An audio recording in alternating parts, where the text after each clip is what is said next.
we could start on our end too. Okay.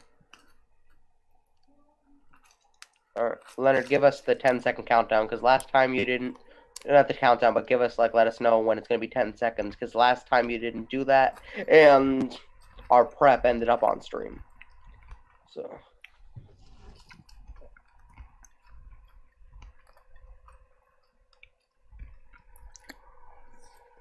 Oh. 10 seconds starting now to happen.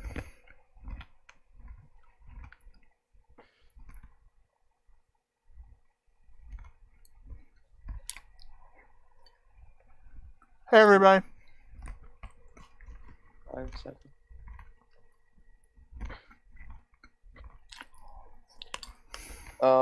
Thank you for joining us today on the new series Meet the YouTuber on KRTD Media Network. Here with us today we have Gur for the first time. Welcome, Gur. Hello. Thank you for having me. Of course. So we kind of had you before. You were lurking around when we had on CL and the other guy. What was his name? Koi. Yeah, the other guy.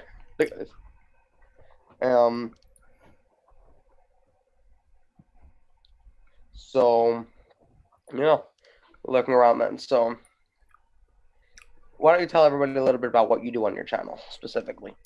I do voices and stuff. I make weird noises into a microphone and put them on the internet for people's entertainment. And for whatever reason, people want to hear that, so there you go. Now, tell everybody about the 6-figure salary a month you make from YouTube. One that's non-existent? I wish. If only, man. We all know about your multi-million-dollar a month salary, Gur. Don't pretend like you don't have one. Dude. If I did. I wish. Hold on. I'm trying to get Zoom to show up on...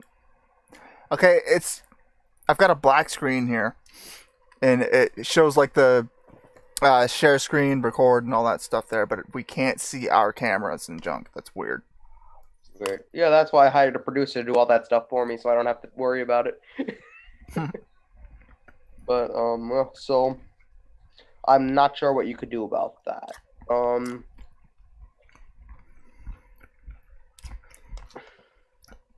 Kiltano, I am black. Fuck you.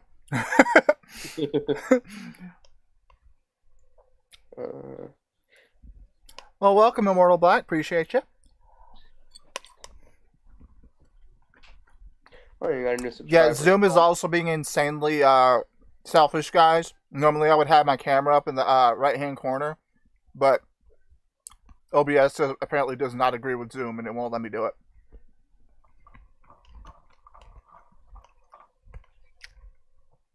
So I guess we're just gonna have to deal with just the blank screen. You're fine. Everything's fine. Not to steal your viewers, but anyone who wants to see the video feed can go over to my channel, and we actually have that. Can you link that to me so I can pass it over to people? Sure. I'll just put it up in. If you're okay with that, I'll just put it in the chat. Go for it. Okay, so anybody who wants to see the video feed can go over here, and they can see what girl looks like, although I'm sure they've seen that before. So, what was the first video you've done on your channel, would you say? What do you I think it was Xenoverse 1, Goku. Though I had many channels back in the day that really didn't catch much attention. I think my first video ever that I uploaded was me meeting Vic Mignogna for the first time and showing him my Edward Elric. Wow. Where he said, and I quote, explain who Vic Mignogna is, so for our viewers. Vic Mignogna is the former voice of Broly in Dragon Ball. He's known for playing Edward Elric in Full Metal Alchemist, Junpei Iori in Persona 3, and many, many other stuff.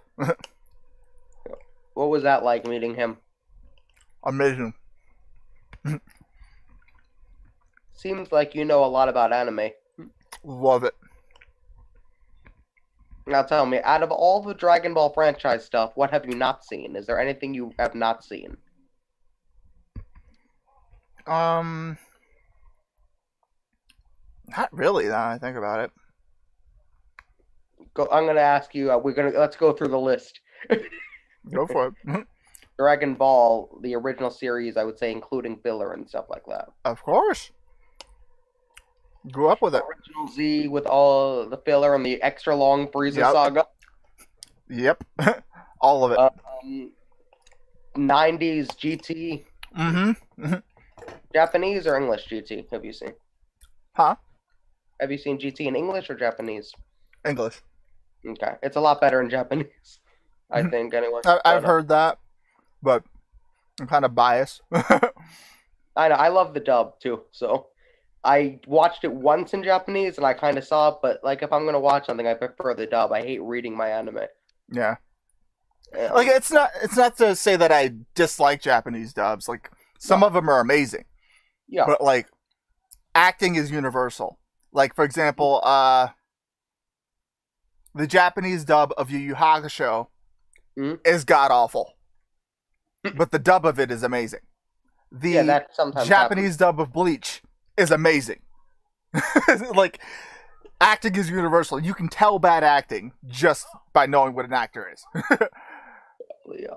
And how about the original Dragon Ball movies? I think there were like 4 of them. Yep, I saw them both when they were dubbed by Ocean, and I also saw them when they were dubbed by Funimation. What about the Z movies? Of course, all of them. All of them. Wrath All right. of the Dragon, Fusion Reborn, all the Coolers movies, everything. GT Special with little Goku and little Vegeta. Mm-hmm. Right, guys. Yeah. Heroes Legacy. Yep. For one Dragon Ball for some reason. Yep. What about? Let's go through this. Dragon Ball Super. Obviously, I'm sure you've seen. Yep. For anybody wondering what I'm eating, I'm eating a parfait. Really? Yeah. Everybody, can you? I'm gonna ask my producer here. Zoom in on Gur and show everybody your parfait. Yeah, it's a strawberry and blueberry parfait. To quote Mr. Eddie Murphy, parfait is must be the most delicious thing on the whole damn planet. When was the last time you had somebody say, "Hey, let's go get some parfait"? They say, "Hell no, I'm like no parfait. Parfaits are delicious." How about abridged? Yep, I've seen that too. I've actually started my own Dragon Ball Super abridged series. Really? Called Dragon Ball Stupor. It's kind of on a long hiatus at the moment because I can do the editing myself, but I hate doing it. Yeah. And finding a reliable editor has been proving challenging, so it's on a hiatus until I can get someone that's willing to do that. All right, so everybody, if you think you're a good editor, spam Gur on Twitter. Right. You know, like, that ass serious. Please spam me. And I appreciate that, like, for. No, literally, after the stream, though, I could actually hook you up with an editor. Probably. Definitely. Appreciate it. So, have you ever seen... Everybody forgets about this, but this was a guy who was a friend of Geekdom. I can't remember the name of the YouTuber, but he did Dragon Ball GT abridged, and he just made everybody have a voice like they sounded like they just inhaled helium, and he did the exact same script. Kwame, I think? I think, yeah. No, not Kwame, but somebody made that, and it was just so weird. I'm not sure if you've seen that one. I have not, but I've been around long enough to remember Gozar and his little alternate reality Dragon Ball abridged. Wow. So, someone says you did. Jerry McCauley says you did that, girl. I love that series. I'm not sure what she's referring to. Dragon Ball Stupor. Oh, Dragon Ball Super. Okay. Right. The one. Okay. So, the first video you said was Xenoverse 1, right? Yep.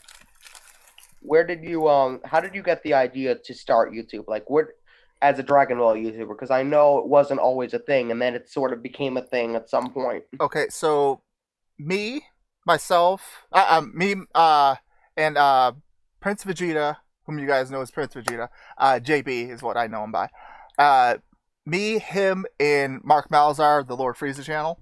Mhm. We were just bored one day, and there's this website called Casting Call Club, and we just started trolling the crap out of the auditions and stuff as Prince Vegeta was doing it as Vegeta.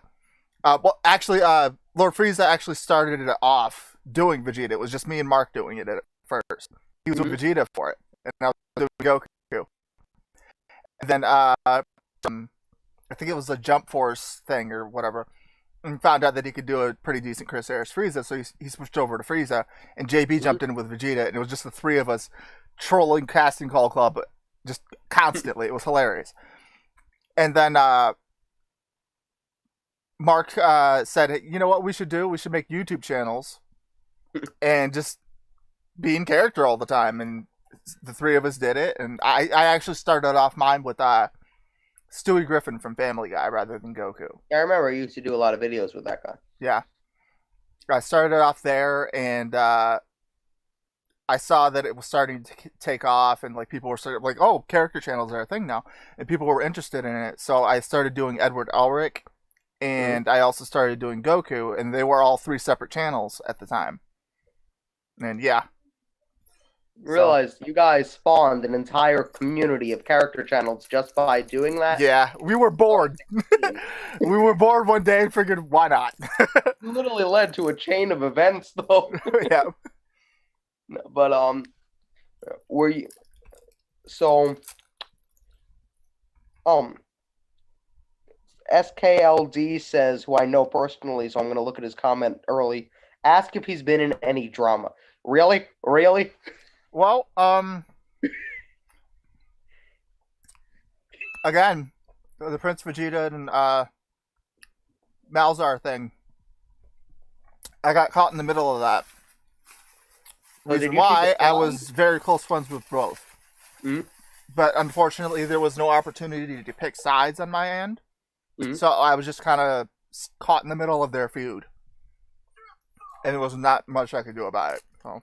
What I noticed, I don't know if this is true, you could speak if I'm untrue about this, but what I noticed is YouTubers would start to, who were associated with Malzar, would stay on the Malzar side, and then YouTubers who were associated with JB, Prince Vegeta, would stay on that side, and they would never collaborate, they would never interact, and you'd be instructed to block people on the other side. Exactly. What's going on, if you guys... And again, I was friends with all the parties that were, and there was no opportunity to pick sides. I was just alienated from both. So they were just, all right, forget Gur. Yep. And it just, I was like, all right, fine. Me and Malzar are still cool to this day. And JB and I are on speaking terms, as it were, but we don't really associate that much. Like, I'd love to, catch up with him, but we are on speaking terms, though. Like, bygones have been bygones, and everything's, swept under the rug. We're fine. So, the drama is over. Listen, I love the Dragon Ball community, but what I've come to notice about it is it's the community filled with the most drama you will find pretty much of any community. Without a doubt. I try to stay out of it.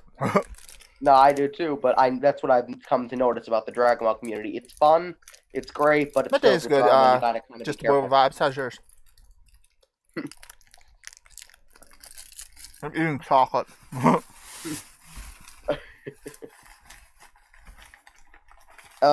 Jerry McCauley says, hey Shane, are you allowing people to join questions to Gur at this time? At this time, no.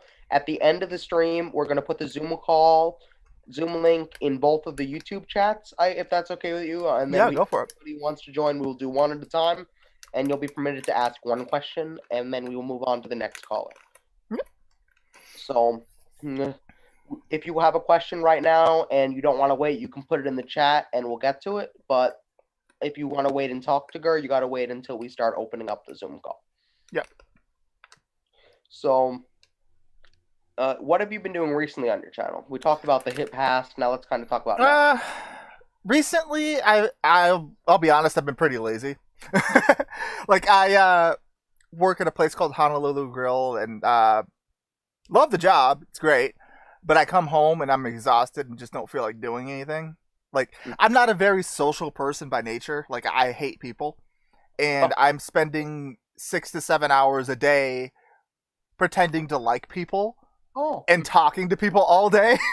So I come home and I don't want to talk anymore.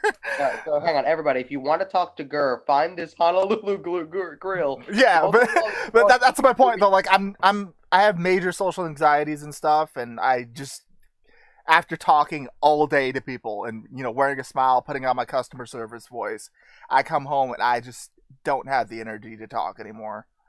And on the days that I do, I lately I've been doing a lot of Vegeta stuff because Vegeta's fun. Because like it's still associated with Dragon Ball, which is what people seem to still want from my channel. But unlike with Goku, I don't have to censor myself. Right.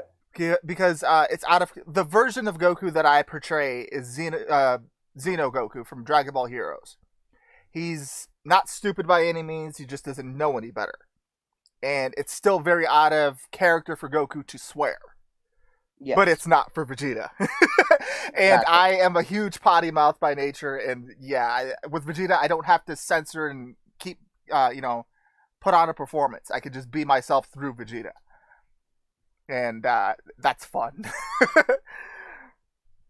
Yeah. Most recently, I've been doing Resident Evil 3, the Resident Evil 3 remake with Vegeta. Who's your favorite YouTuber to collab with? I haven't really collabed with many people, to be honest. Yeah, I haven't seen too many collabs. Yeah, I've seen a little bit. I did a couple of song parodies with him, like Freaky Friday, Stewie and Frieza. One thing I do really miss from back in the early days of my channel is the Stewie calls, where I'll kind of do like kind of like how we're doing here. I just interview somebody, and we'd be in character the entire time. How come you don't do that again? Yeah, if I could, I would. I could try. One of my favorite ones was, again, bringing up Prince of Vegeta. I interviewed him as Stewie, and we were in character the entire time. It was great. It was hilarious. Loved it. Now, how would you say that the Dragon Ball community is, character channel wise, is different than in 2016 through like 2019 than it would be today? Back in 2016, it was in its infancy, so people were there was a lot of imitators. Like, how I initially ended up with Goku was, like, I was doing Stewie for a while, and,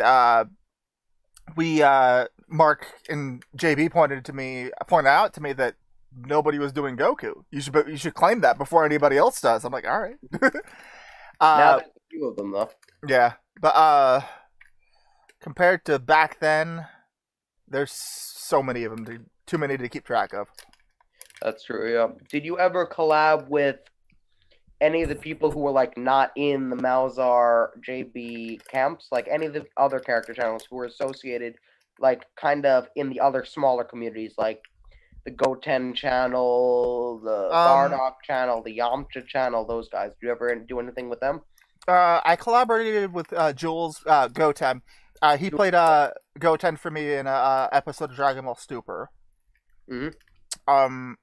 I collaborated with MJ Smooth, the Trunks channel. He did a couple of Jackass Goku episodes with me, and him and I played Kingdom Hearts 3 as Goofy and Sora. Are you still in communication with Jules, Goten, and MJ Smooth? I talked to MJ on a very rare occasion through Facebook. Like, yeah, I see him through my Facebook feed every now and again. But Jules, I haven't spoken to in years. Oh, that's if I ask anybody, they're going to tell me the exact same thing. Yeah. Now, let's go to a question from the chat. Alexander Hayward says, "Hey, Gur, how did you come up with your Vegeta?"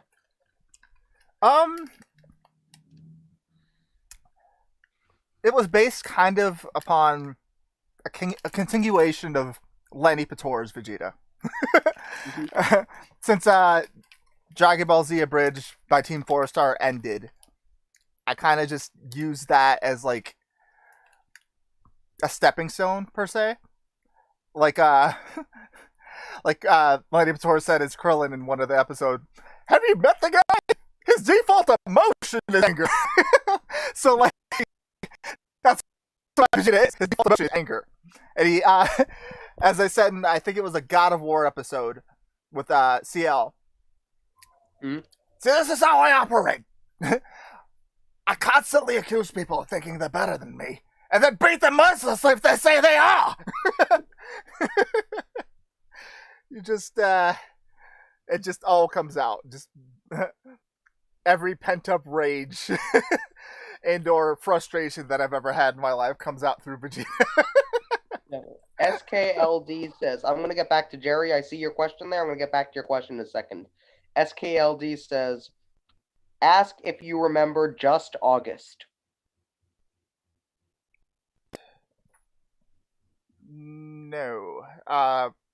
When I hear the word August, I think entanglements. The whole Jada Pinkett and Will Smith debacle. Sorry, it looks like he doesn't remember you. Hidden entanglement. Yeah. Oh, Dragon Ball fan, thank you for the bits. Appreciate you. I don't know why my stream notifications aren't on. That's weird. All right, whatever. So we're gonna get to didn't you? I think one of my friends a long time ago had you in a stream. I remember that. Tell me, I never watched the Dragon Ball channel. One of my friends had you in a stream, and they recommended I watch you. It was like in 2017 or 2018. Okay, around that time, that's when I was actually active. I was doing a lot of Stewie and Joe Swanson and Goku at that time. Something about they did a charity stream for the American Heart Association, and you were involved in that. Oh, yeah. Very small stream. What is going on with my stream? It seems to be fine now. Okay, let's see. Christopher Polk is asking me, how strong have you gotten at any game? Not sure what you mean. I've gotten pretty decent at the Resident Evil games. Not sure if you guys caught my last Resident Evil 3 as Vegeta, but by accident, I started playing on hardcore mode, and I seem to be doing okay so far. So there's that. Why is my stream lagging? It should not be. Here's one. Someone says, I have so many things I want to ask Gur. Go for it. I'm all ears, bro. The first question, can we hear your Stewie Griffin voice? This is from Jerry Yes, bark like a seal, you bastard. Oh my god, you know it's time for a sexy party. What was your favorite series you've done on your channel? As far as like Let's Plays or just in general? And I would say both. In general, Jackass Goku. Hilarious. Oh, I remember that one. Problem is, again, editing. I can do it myself. It's just I hate it. Because lip flapping is such a long and tedious, repetitive process. I get bored of it so quickly, and then it's like it becomes a chore. Lanny Pator, who is one of my biggest inspirations when it comes to like comedy and parody and this whole YouTube thing, he said at one point, do what you love, but if it ever becomes work, get the hell out of there. And I live by that. Like, that's the reason why he stopped doing his Yu Yu Hakusho abridged, which was, got me into the parodies and stuff like that. He stopped doing that because it became work. He hates editing, just like I do, and he stopped because it became work. If I edit for too long of a period of time doing lip flaps, it starts to feel like work, and I don't like it. Did you ever consider hiring an editor or just getting your I've friend? tried. Finding one is difficult. Definitely. Thank you for the bits, Dragon Ball fan. 85 bits. Can you hear some of my other voices? Well, you got to make a request. What do you want to hear? And I love Super Saiyan 3, but it's kind of a waste because huge stamina drain. And Audacious in my chat says, I got a question. Where's my chicken at from Honolulu Grill? I told you, sir, you got to pay for it first. I can't just give you the chicken. I'm not, and you're all the way in New York. I'm not going to overnight you some. All right, here, I got a solution. Transfer $1,000 into Gur's PayPal, and he'll give you a chicken. I think that's a fair trade. Yeah, that's fair. Let me close out some of my browser windows and crap because people were saying my stream was lagging. I'm getting like a encoding overloaded signal on my OBS. It shouldn't be. It seems to be fine for now, but yeah. What was if you could collaborate with somebody again who you have not collaborated with for at least 2 years? I would say, who would it be? If you could just bring somebody back from the dead who doesn't exist anymore, or who you haven't talked to in a while, or you just haven't collaborated with in a while. JB, no question. I missed the hell out of that dude. Not even gonna lie. JB, if you ever see this, brah, I miss you. I hope you're doing well, man. All right, I'll just let my editor know to send an edited clip of you saying that to spam JB's Twitter with that. Go for it. Let me grab my studio mic. Yeah. People are asking for voice requests and shit. That's a big mic. Yeah, well, that's the windscreen, and then the mic is here.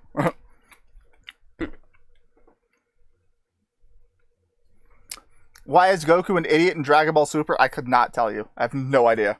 I don't know why they made that decision to do that. I mean, he was never really that smart, but in Super, it seems like they've taken it to another level. Yeah, again, like, the version of Goku I play, Xeno Goku, he's experienced all of the movies and all of, GT and stuff like that. He's by no means stupid. He just doesn't know any better. Ignorance and stupidity are two completely different things. Not knowing something and being too stupid to do anything about it are two completely different things. Goku just doesn't know any better. But once he knows, he's fine. Exactly. If you had to watch a GT arc, which one would it be? The Baby Saga. The Baby Saga. I like that one too. You had to watch an original Dragon Ball arc. I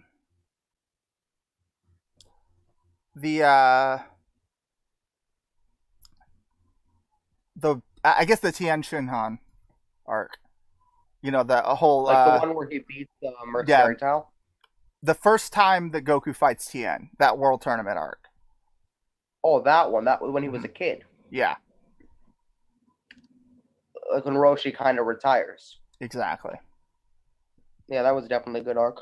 Here's one. Somebody... Oh, there's our producer in the chat questioning you on your Dragon Ball knowledge. Who wins in a fight? Is it Top and Android 17? Top and Android 17 versus Golden Frieza. Well, Golden Frieza got destroyed by... First of all, we call him Topo. Fuck calling him Top. I don't know why Funimation decided to make that change. That's a stupid one. And Microwave Sheep, Xeno Goku is... he's the Goku from Dragon Ball Heroes. He has experienced all of the original movies and GT. So, it's that Goku. Not the one from Super, but the one from the GT timeline. That's who Xeno Goku is. And he has now experienced some of Dragon Ball Super. And he's met Whis and Beerus, and he has God Ki himself. And is capable of combining it with his Super Saiyan 4, and its OP is all hell. So there's that. I want to dispute something with somebody in the chat. Somebody says Super Saiyan 4 Gogeta is the best thing out of GT. I mean, it's cool, but Super Saiyan 4 in general is the best thing out of GT. it is though. But some of the idea concepts were good. Like the baby concept was Yeah, really like good. that's what GT's problem was. It had great ideas, horrible execution. Like I like that. My favorite though would be I would say the last 4 episodes I thought were okay. Yeah. Kind of because you kind of got the you kind of got some Yeah, emotional. and Corey just brought up. I'm not sure if you guys can hear him in the background. But Super, on the other hand, had horrible ideas, great execution. You need what you need is you need GT's idea, the idea guy from GT, the execution guy from Dragon Ball Z. Yep. Be Toriyama. Mm-hmm. Here's one. Alexander Hayward says, "Hey, girl, who would win, your Vegeta or Koi's Vegeta?" All he wishes that you could stand a chance. But he doesn't. You hear that, Course Vegeta? Why you think you're better than me? Here's what do you think about the concept though of the fact that in GT the Dragon Balls finally had consequences. The concept of finally we get to reap what we've sown. Them gathering the Dragon Balls across the universes and stuff. No, not that one. The Shadow Dragons, like the yeah, fact that I know what you mean, but like them having to gather them like that, and that whole arc that was associated with it. Pan was not, who would you have replaced Pan with? That's the reason I think it failed was because Pan's not a strong enough lead. So let's say you're writing GT. Who goes instead of Pan to space? Go with the original plan. Goten.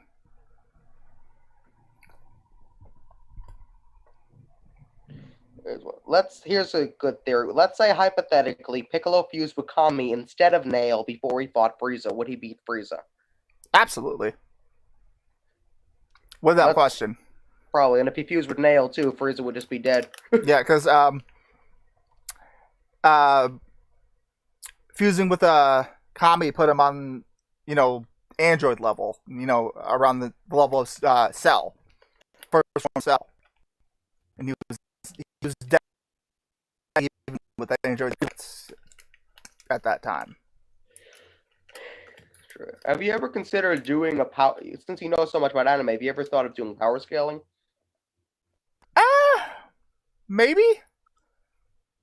I've never really watched any of those videos, so I don't really quite know the structure of them. But I'm gonna say something controversial as shit right now. Mm-hmm. Yu Yu Hakusho, people sleep on their power scaling too much. Yusuke Urameshi could beat the ever-living fuck out of half the cast of Dragon Ball easily by the end of the series. Kazuma Kuwabara, the guy who uses the Spirit Sword, he was cutting dimensions way before Super Saiyan Rose Goku Black was. And Kuwabara is human. People sleep on Yu Yu Hakusho. Here's one. What's your favorite Master Roshi technique? The Kamehameha. Duh. I was gonna say besides the Kamehameha, if you have to pick one, because that's everybody's favorite of his. Because he had some other interesting ones too. Lightning Surprise, I think it was called. Oh yeah, that was a good one. That's a good one. Why like that? What is going on? I don't have anything else up. On your channel, do you have any upcoming plans for the future? I have no idea. That's why I am at this point. I have no what to do. Okay, so I have no idea. 2022, what video are you putting out? Right now the only plans I have is to just continue Resident Evil 3 as Vegeta. Like, I have no clue what to do with anything else. I don't know. Have you played the old school Dragon Ball games like Tenkaichi 3? I started Tenkaichi 3 as Goku on there. I'm over halfway through it. Mm-hmm. I guess Kakarot too. OBS is just going crazy on my thing right now. Weird. what do you think about the amount of characters? I'm not sure if, since you haven't finished the game, but what do you think about the amount of characters that Tenkaichi 3 has? It has like 300 something characters. Love it.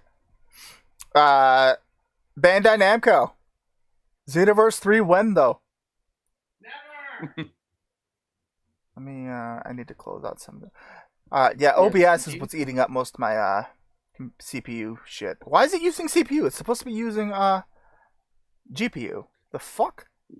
Do you support moving all of the characters from Tenkaichi 3 into Xenoverse 3 Yes. plus the super characters? So basically, you get the and then do you support adding the Dragon Ball arc into Xenoverse, Of course. like your starter missions? Of course I do. Let me see. I may have to end cut stream and come right back, guys, because for some reason, well, no, it's set to my GPU. Why is it using so much CPU? I guess you never streamed Zoom before. Mm-mm. Yeah, it says power usage very high on OBS. 40% of CPU usage. That is not normal. The fuck?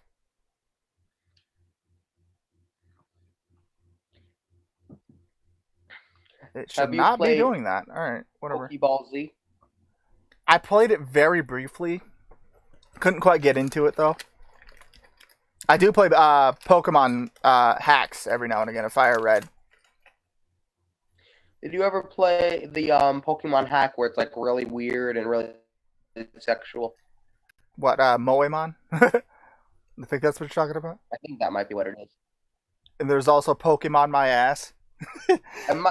There's so many Pokemon. Yeah, at one point, I want to do on the channel what's called the Aaron Hansen Challenge. Aaron Hansen from Game Grumps. What he did was he beat the entirety of Pokemon Fire Red with nothing but a Beedrill. It's quite impressive, honestly. Like, I want to see if I can do it. You must be a pretty strong Beedrill by the end of that game. Yeah, it was level, I think, 92 by the time the game was over. Wow. Yeah.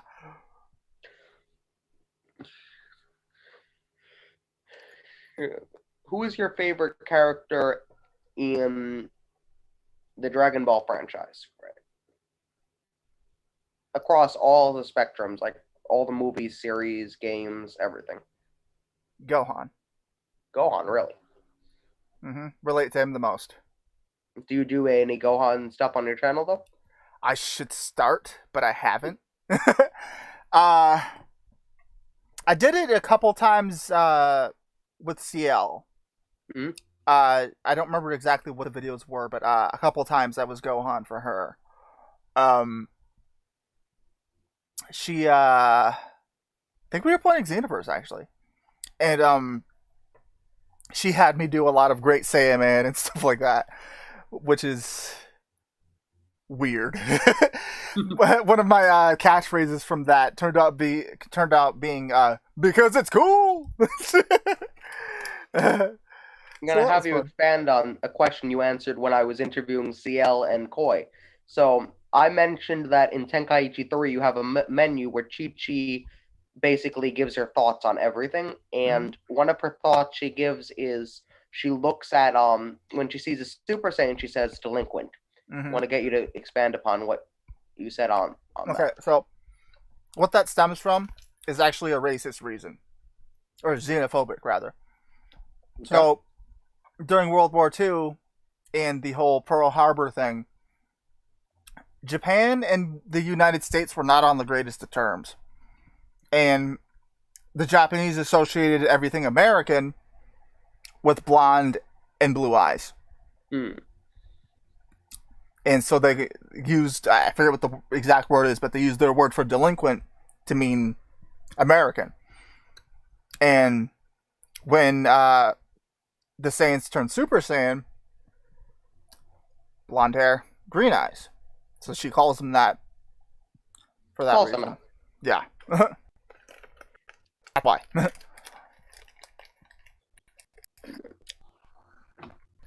On the CPU power usage in Task Manager, because I'm in there right now and I don't see it.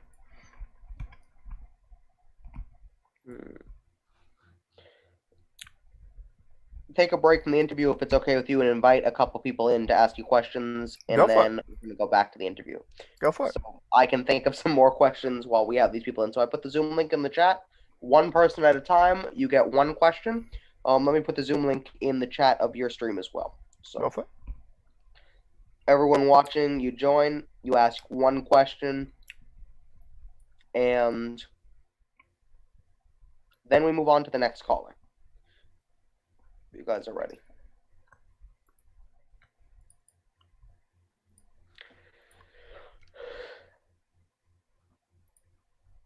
Jerry McCauley. Okay. Has entered the waiting room. So normally we let these guys stay a little bit longer, but this time we're going to go back to our traditional rules, and they're only going to be able to stay for. Hi, Okay, can Jerry. you guys hear me? Yeah, hi, Jerry. Welcome. How's it going, dude? Hi. You get one question this time. And okay. Anyway, so Gert, I'm not sure if you remember from one of CDL streams a couple of years ago, but I'm the one that asked you about the strip show. No, that's fine. Yeah, and then for my question, I know I've asked Chloe this, but how did you get started on YouTube? I actually explained this a few minutes ago. Me, myself, and JB Prince Vegeta, and I am myself. Me and Malzar, rather, whom you guys know as Lord Frieza. We were trolling Casting Call Club just out of sheer boredom, and Mark was like, "Hey, we should make YouTube channels with this and just be in character playing video games and stuff." And we did it, Cool. and people loved it. So there you go. Yeah, I haven't really seen too much of your stuff like I have Coin CL, but I'll have to Yeah. check you out more. Yeah, I gotta And by stop the way, being lazy and get back into it. Yeah, by the way, on Twitch, I'm Dragon Ball Fan 2020. That's me. Oh, okay, gotcha. Yeah, Well, hi. Yeah. yeah. Nice to officially meet you, by the way. Hey. Okay. Yeah, I'm. Thanks for calling in. Yeah, no appreciate problem. ya. See ya. Okay, well, I'm reading what Joe said. You need to click on OBS and go to details and lower priority. Okay. Expand. What are your top 5 favorite anime? Yu Yu Hakusho is number 1, no question. Okay. Full Metal Alchemist Brotherhood.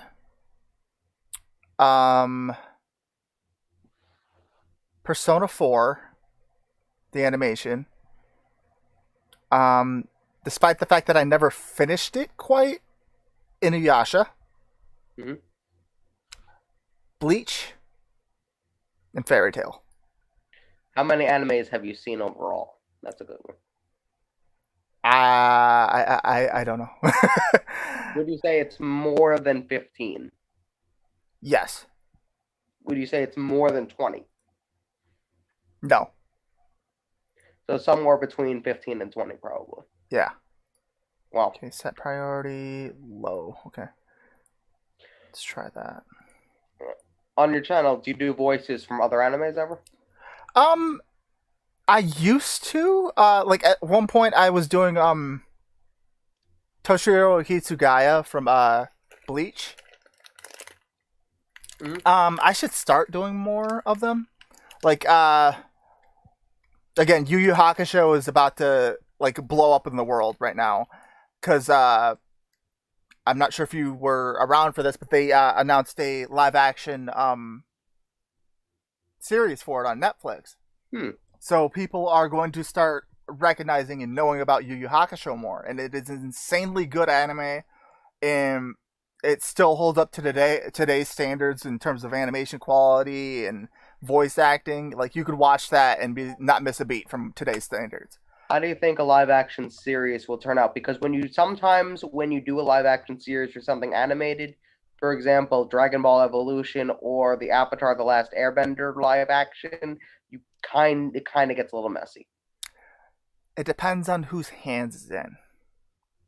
Like, That's if the creators of the show actually give they actually care about the product, it can turn out great.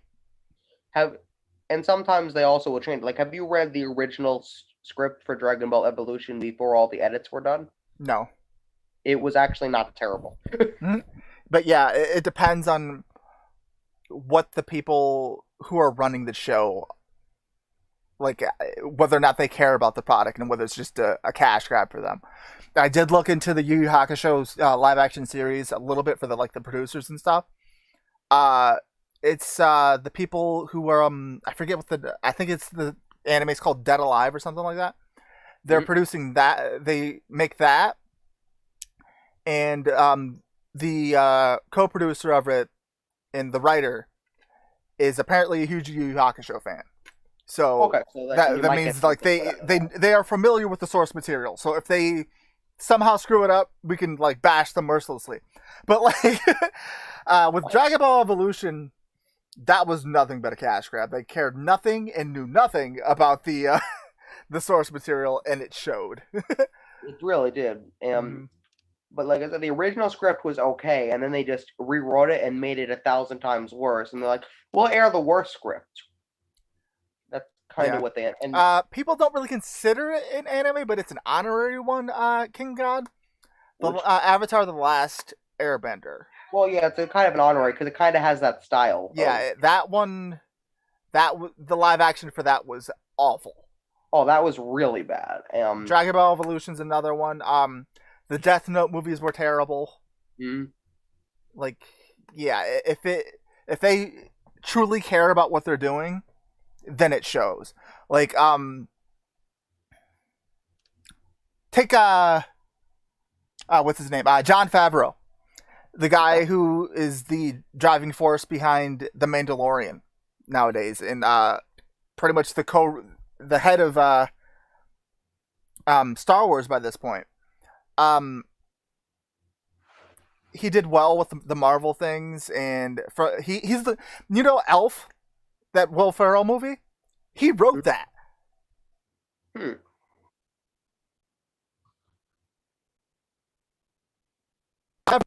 We know he's a good writer and director, but take a look at the live action Lion King, which was awful. He didn't care about it, and it shows. But again, looking at the Mandalorian, a lot of love and care was put into that series, and it shows. And like that also, I can also bleed that into why I don't typically do reactions on my channel, guys.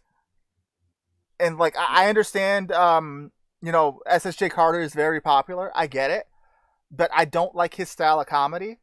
And so if I were to be doing a reaction to one of his videos, it'd be putting on performance. It's not genuine. And that's not fair to me. That's not fair to you.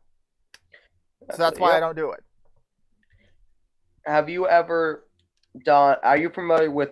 I believe Piccolo Jr. channel started this, but the reaction to the reaction to the reaction to the reaction to the reaction. I was a part of that. So the story of that. So I don't remember quite what it was Dragon Ball P. I did a reaction to Dragon Ball P as Goku, and he reacted to my reaction of Dragon Ball P, and then Lord Frieza did a reaction to his reaction, and it just kept escalating. I mean, he is credited though with starting something like crazy like that. Yeah, Cowboy Bebop is a really good idea. A Cowboy Bebop live action would be amazing. If done correctly, that could be incredible. That's the key with all these. If done correctly, if the people behind them genuinely care about the product, it can be great. But if they don't, it shows. Say also the people in charge need to know the source material.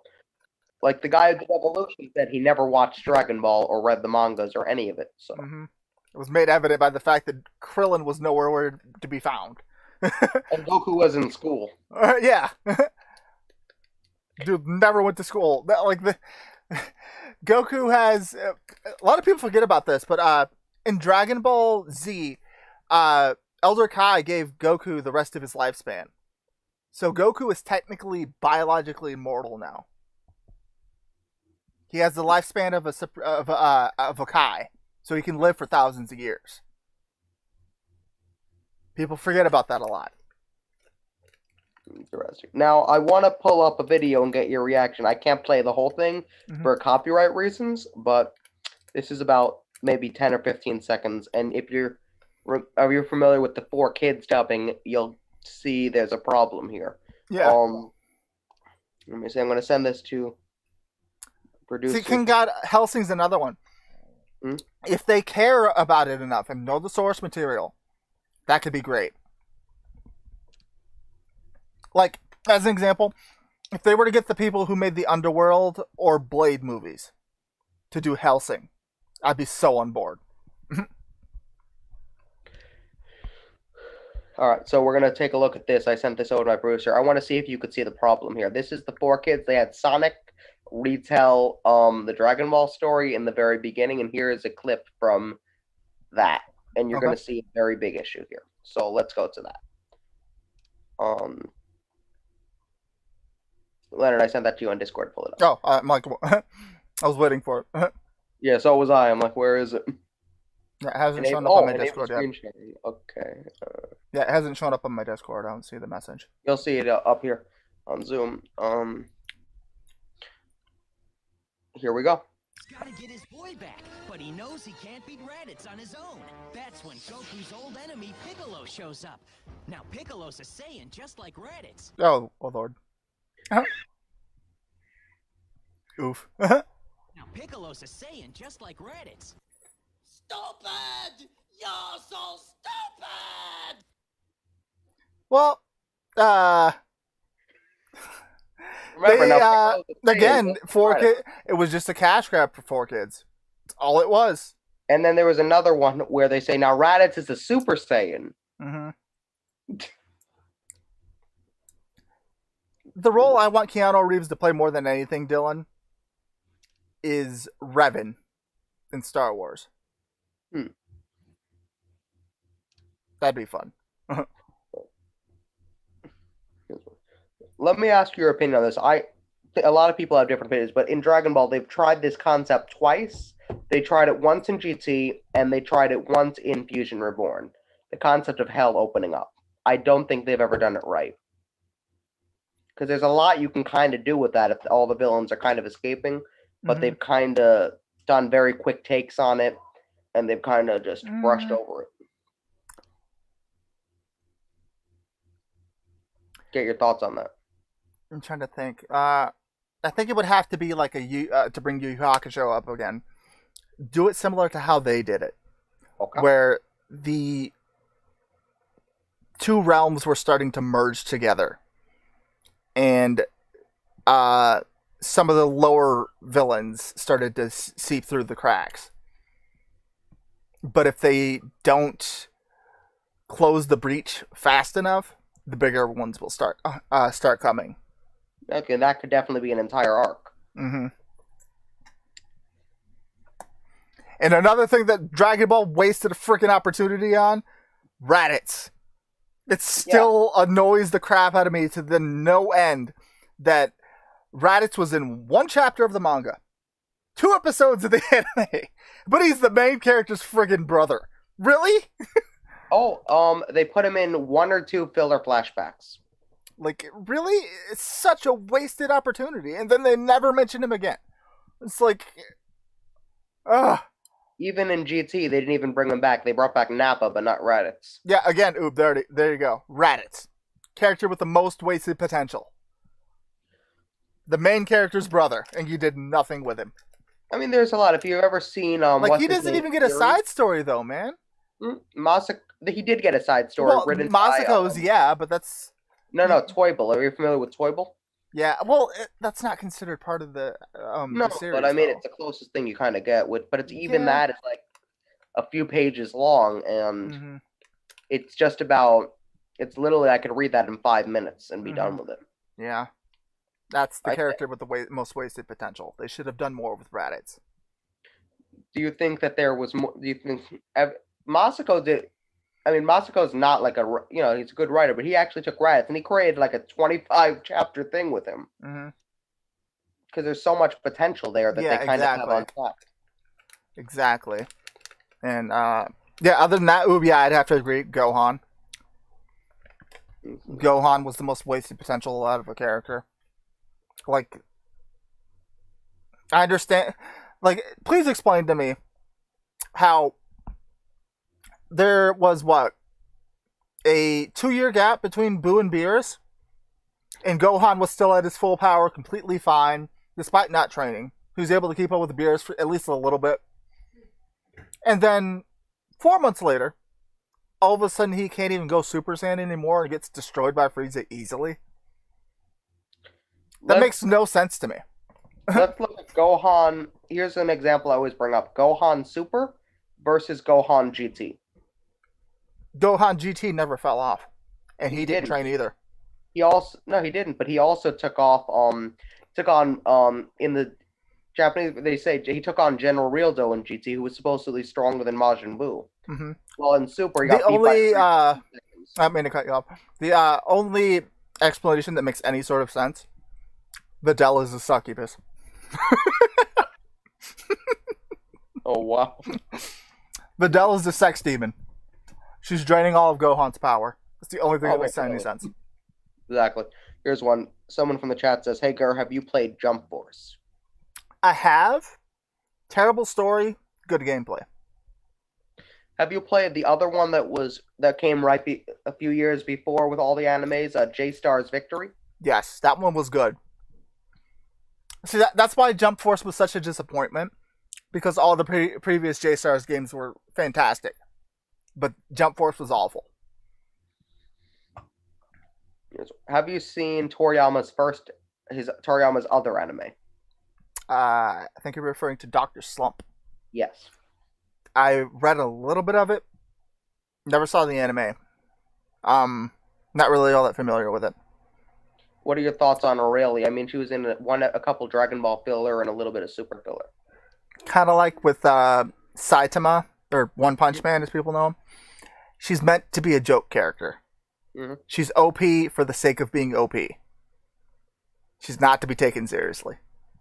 Exactly, because in Dragon Ball, she was around the same strength as Goku for some reason, and then could all of a sudden body Beerus. No. no. Like, people bring up Saitama versus Goku all the time. Like, Saitama is a joke character. So, of course, he wins by, the standards of that. But if you were to take into actual standards of, like, Dragon Ball, for example, he wouldn't stand a chance against even someone like Puar. Puar could beat him. Sure. I mean, yeah, I would say maybe Puar, but I would say maybe if he knows how to fight, he could probably maybe go against Nappa or something like that. In theory. Where's Yamcha's wife? Changed my mind.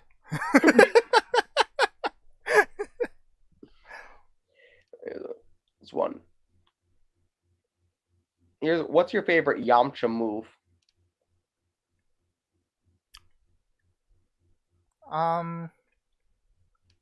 He doesn't really have many now that I think about it. Yeah, he has a couple. He has the Spirit Ball. Spirit Ball is pretty good, but the problem with that one is, if he's not paying attention, that one can hurt him. True. So probably the Wolfang Fist. Just straight up martial arts, no energy involved, any of that. What do you think about Roshi's backstory that they kind of gave him? I don't remember a lot of it, if I'm being honest. Master Mutai Edo and everything, who kind of beat Demon King Piccolo originally, had control over ki energy and stuff. Yeah, sounds about right. It's alright. He always used to wear sunglasses, which is weird, but... Yeah, that's true. This one. Do you think Chaozu will ever grow? No. He's been the same height ever since we can remember. Hey, Latasha, how's it going, dude? What's your favorite video game right now?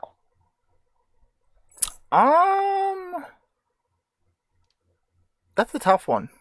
Like, you got to pick out a game to play right now. What's it going to be? Probably Final Fantasy 14. Uh, Though, as far as like games that I've played recently and beaten, I highly, highly, highly, highly recommend Horizon Zero Dawn. Okay.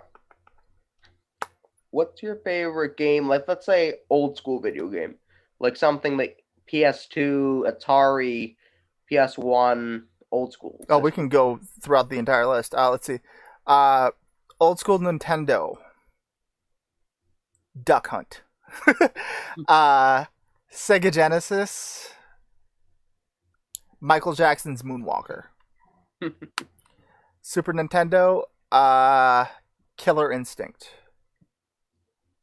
PlayStation 1. Crash Bash. PlayStation 2. The Ape Escape series. Xbox 360 era. I don't know, Halo.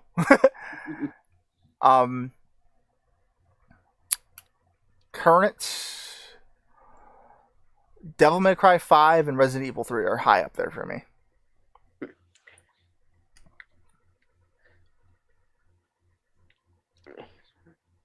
That's been good with Tasha. Who have you done the most collaborations with over the past few years? CL. Her and I used to do a lot of Trunks and Vegeta stuff. Like we played through we started through God of War. We got like maybe 2 hours into it. Well, no, yeah, we did 2 episodes of it, each 2 hours long. And we stopped only because the game is insanely long. And doing those gravelly and raspy voices for long periods of time takes a toll on the throat. And we switched to The Wolf Among Us from there. So yeah, probably CL's the person I've collabed most. I was gonna ask you if you've seen the movie that has, I can't remember what it's called, but it has like Dragon Ball, it has Naruto, I think, and a few different other animes kind of in that movie. I've seen a little bit of it.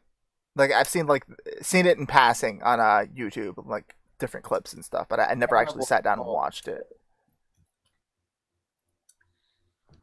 I know what you're talking about, though. Yeah. Do you think they should do more stuff like that, or no? Yes. I think that they should do an entire series based upon Shonen Jump. Like, kind of like the J-Stars thing. They should do a J-Stars anime. You think there's a way they could kind of merge all the worlds in some way? Well, that's the thing. That's how J-Stars initially started. Like, all these different... It was kind of like a Kingdom Hearts thing. Where each anime was its own planet. And they kind of merged together and stuff like that. And yeah, a J-Stars anime would be great. Because again, I would love to see Yusuke versus Goku. That'd be awesome. But yeah, you could. I guess you could definitely do that. But you'd have to do, with the scope of some of these animes being universal, having universes. You'd have to do like different realities or different or something to that effect. Again, that's a thing. Like Yu Yu Hakusho came out around the same time Dragon Ball did. They both have a King Yama. They both have an otherworld. They both have a hell. They both have a human world. Like, could you literally do an episode where the King Yamas switch places for a day and see what happens with that? Yeah, like Yu Yu Hakusho and Dragon Ball are extremely similar. Here's one. Someone says, how would an argument between Ed and Vegeta go? Ed, is he even still around? Yeah, kinda. I have not seen his channel anymore. See, before I get to the question, the reason Edward Elric kind of stopped on the channel and why I stopped doing the shorty rants and stuff, those are just things that I'm genuinely pissed off about in life. And so I scream about them. I at one point was doing Stewie rants too. Different stuff. The Edward Elric ones are just improv. I don't write anything down.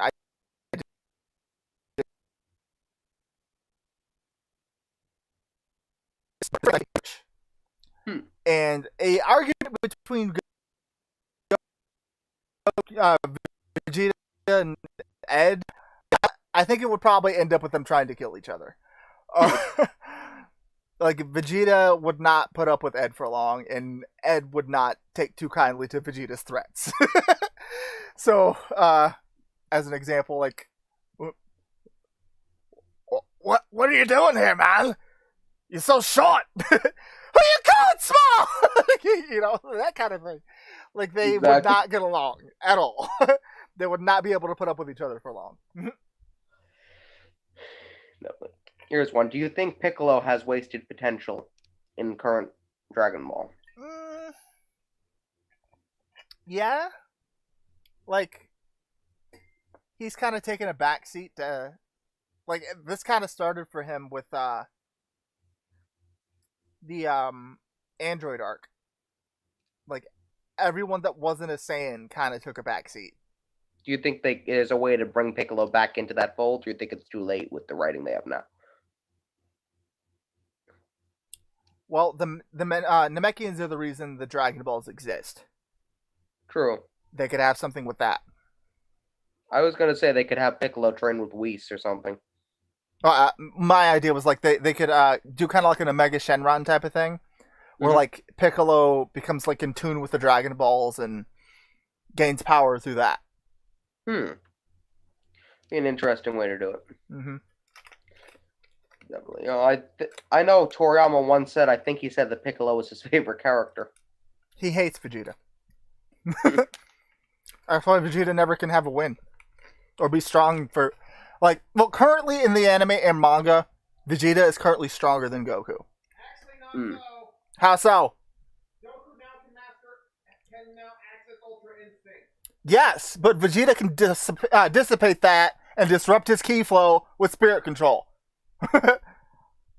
So that means nothing to Vegeta. Vegeta is currently stronger than Goku.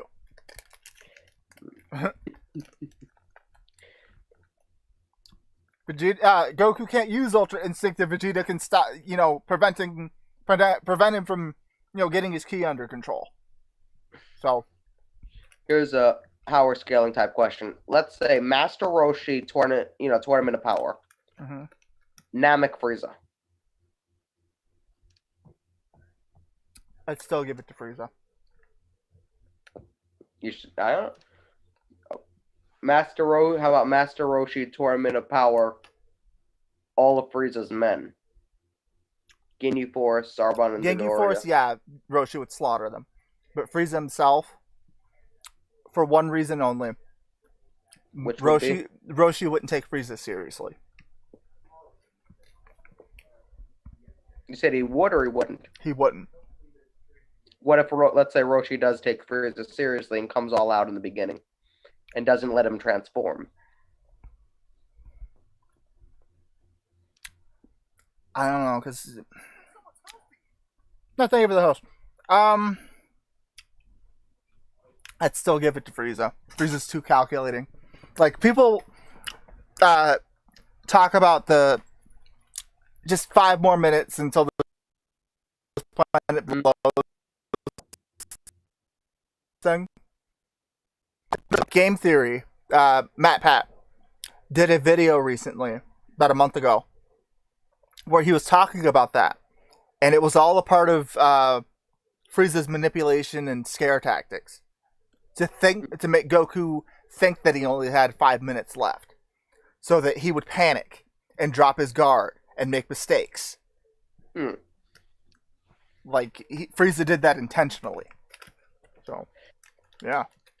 Makes sense, yeah. This one. What's your favorite of the original Z movies? Trying to remember them all. I don't know. I guess the original Broly, the Legendary Super Saiyan. Definitely a good movie. How about your favorite anime movie, like of any anime? Bleach. Fade to Black. The reason why, Rukia is my favorite character. What if Broly joined the Tournament of Power? I don't think he'd be ready. Unless Goku trained him first, or he received training from Whis to learn to control his power. I think he would probably have slaughtered everybody present. Yeah. Jiren included.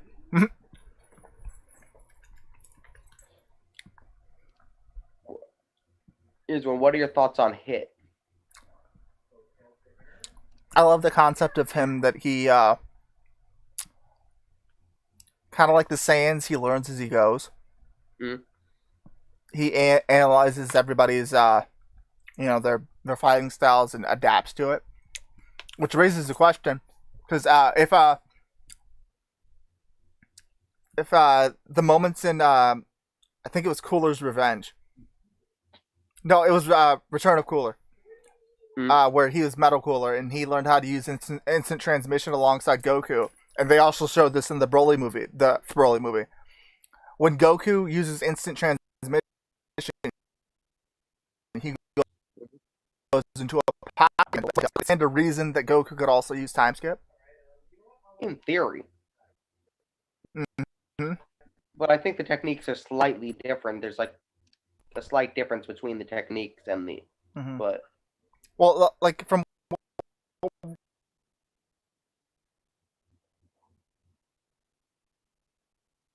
interact with the normal world, whereas Hit can. So yeah, so there's a slight difference between the techniques and what they can be used for. I would say. Right. But that's an interesting theory. What if they could? Yeah, if there's similar techniques, that would mean Goku could possibly learn the time skip. Mm-hmm. But here's something everybody forgets: not just the Saiyans can learn some of these techniques. Like Ultra Instinct, Goku did reach it, but technically, Tien could, in theory, if he got powerful enough, he could learn it because it's not exclusive to Goku. Yep, Roshi actually used it in the manga. Really? Mm-hmm. He used. Yep. Roshi used instant transmission? No, Ultra Instinct. Ultra Instinct. Yep. It's not a Saiyan exclusive technique. Whis uses it all the time. Beerus uses it in his fight against the other gods of destruction in the manga. Why didn't they let Roshi use it in the anime? Could not tell you. Like, that would be cool to see I think that's because they wanted it to be exactly that, a Goku exclusive.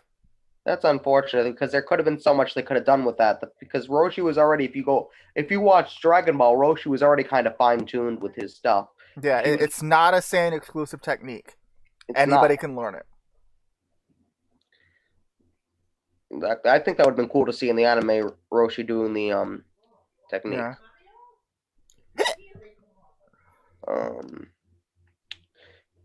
Do you have any characters you want to bring back on your channel that you haven't done in a while? Stewie and Joe Swanson. Okay. Speaking of characters I want to bring to the channel, I've been highly considering doing Edna Mode from The Incredibles. Like, I'd be playing like different superhero related games and stuff like that. Like, I think that'd be fun. Definitely.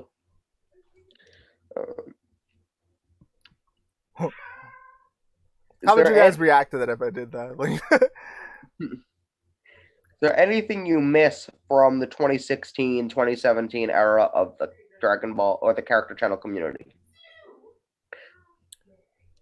When YouTube's algorithms actually gave a shit about me.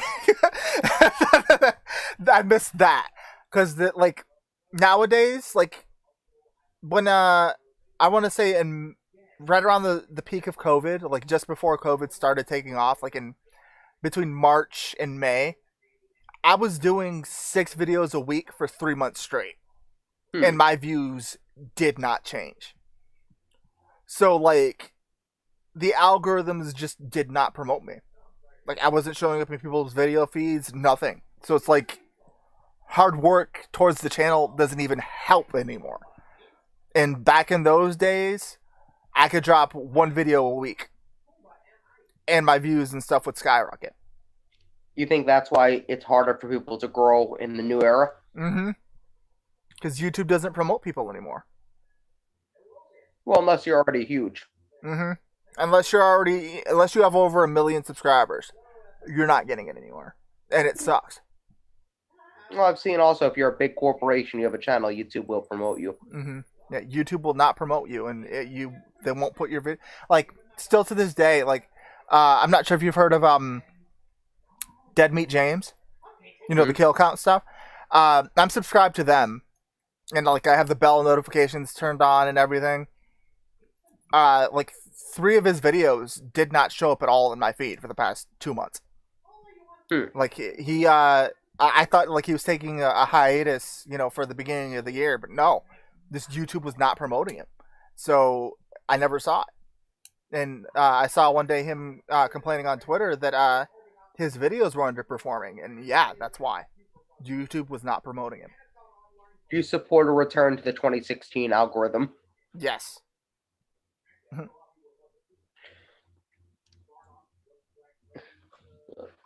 Which anime movies would you like made the most in live action? Like, if you could pick 4.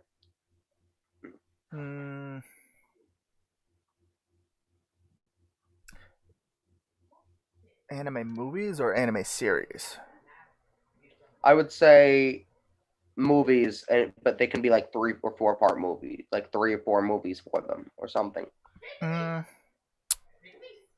was gonna say Fullmetal Alchemist or Bleach, but those were already did.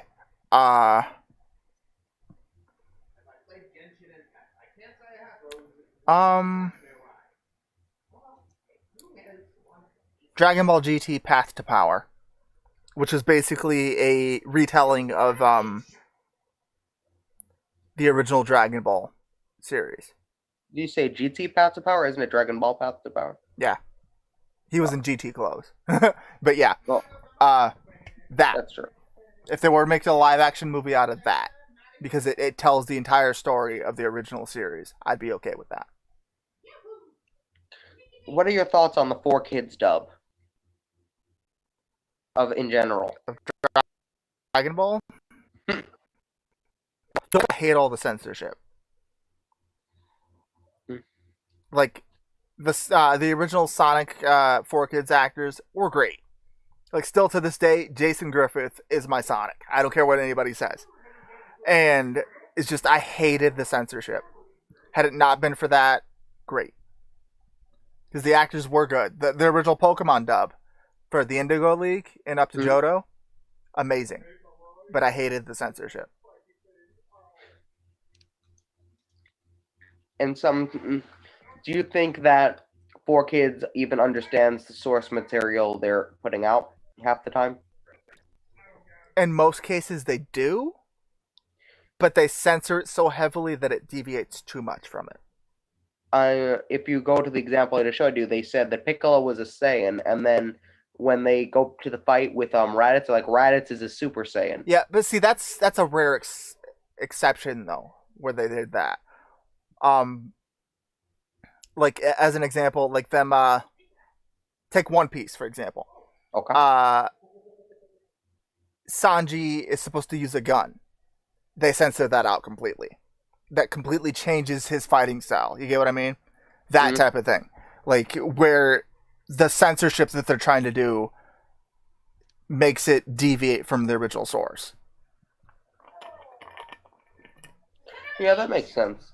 Do you think that the 4Kids voice actors plus no censorship would equal good show?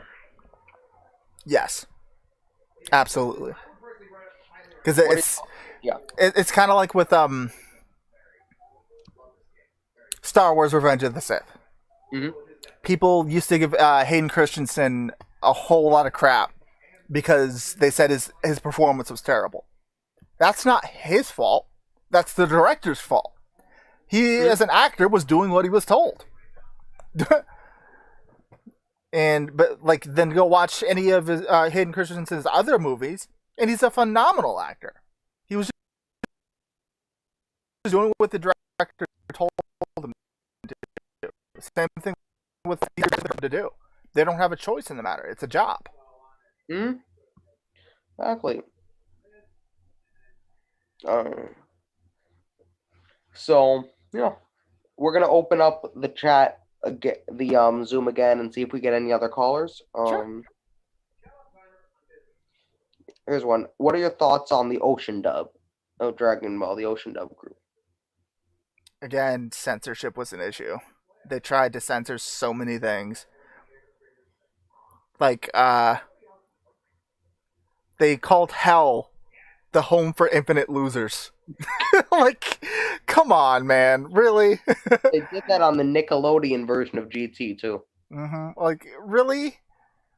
You're just censoring things unnecessarily by this point. Just stop. I'm going to send you to the next dimension. Exactly. Like, nobody died in in the ocean dub of Dragon Ball. Both Dragon Ball and Dragon Ball Z. Nobody died.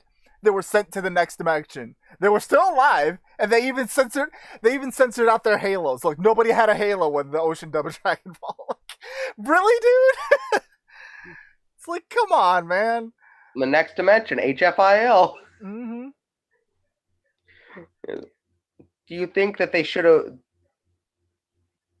Did you hear that the Ocean Dub group was offended when they didn't get invited back to do GT? Yeah. Do you think they should have invited them back, or do you think they should have gone the way they did? I think they should have invited them back. Reason why? Each country has the right to dub the thing in their own language. And sure, most of Canada speaks English, but nobody said that Funimation had to be the exclusive English dub for everything. That's Who true. made that rule? Funimation became the exclusive dub for GT for English. Well, it's considered the exclusive dub now, and it shouldn't be, because the Malaysian dub of Dragon Ball, they dubbed up to Super. They speak English too. Canada, the Ocean dub, like they did stuff like Inuyasha and Death Note. Mm-hmm. Why can't they be considered? Why has Dragon Ball never in any of the games ever given the Ocean dub as a voice option? That's true. Yeah, the Ocean Dub didn't get to do GT. They didn't get to do the games. They didn't get to do any of the movie. Well, some of the movies I think they did get to do. But that's what a lot of us grew up with, was the Ocean dub.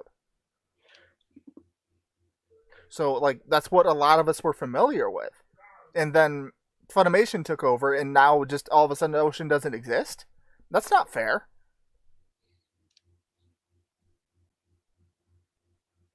True, yeah. I put the Zoom chat in my chat. I'm going to put it in your chat as well. People, if they want to join, they can ask one question, and we will see how that goes.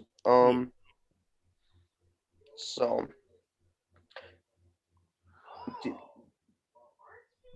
did you yourself grow up with the Ocean dub?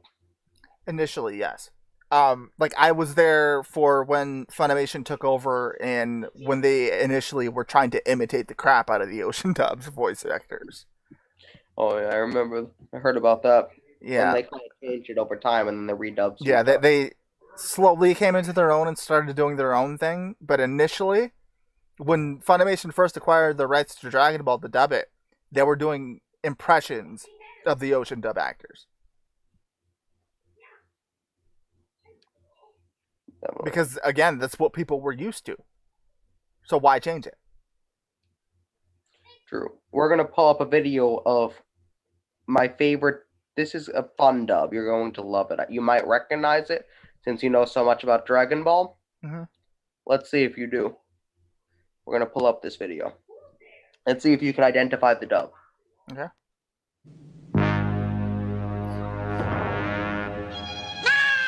Answer me. Who are Big you? Green. It's Big Green! The Big Green dub. I have never taken orders from anyone.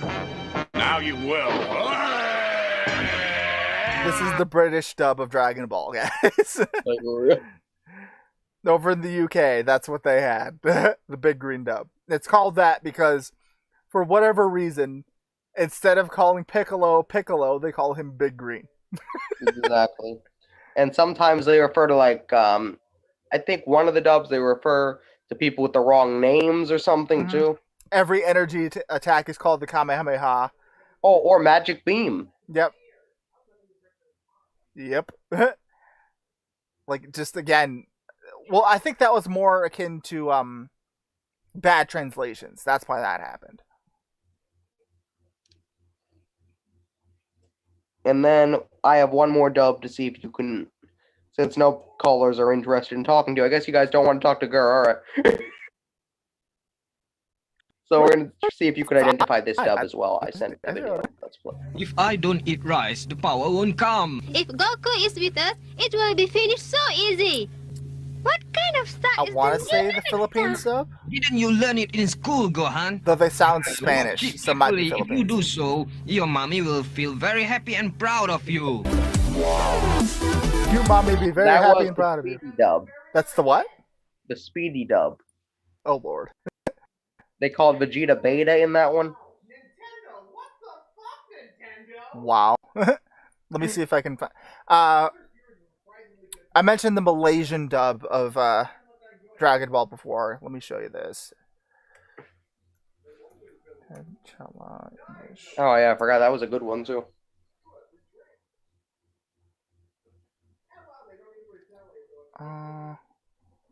If I can find it.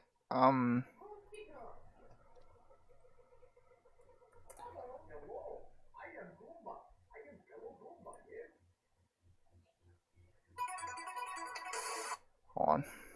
I think that's it. Yeah, they did their own version of Chala Hai Chala in English, and it's great. Okay, if I can bring up the chat. Paste. All right, we could play that here. Let's see if we can play that. Leonard, play that video. You said this is an English version of Chala, whatever. Yep. I'm bad with the Japanese names. Exactly, Dylan. What's your favorite signature move? Magic Beam, or Magic Beam? Well, I really like Magic Beam. How about you? I don't know. Magic Beam's pretty overrated.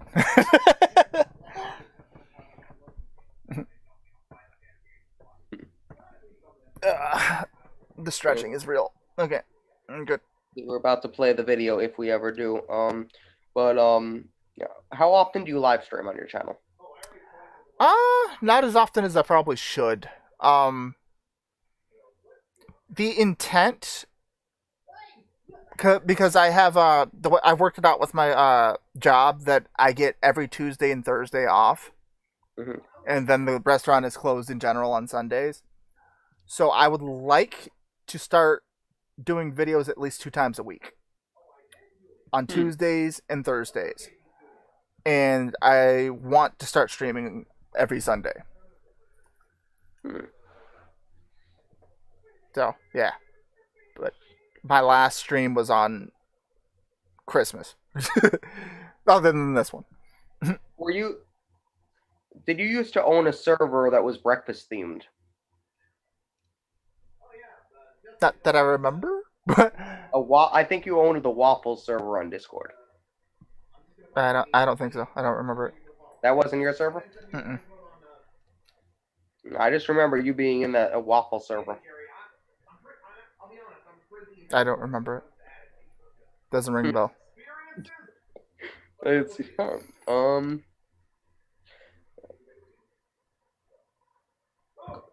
We could play the English Chala if we can, Leonard. If you could, it's in the Zoom chat. Pull it up, please, so we could play it.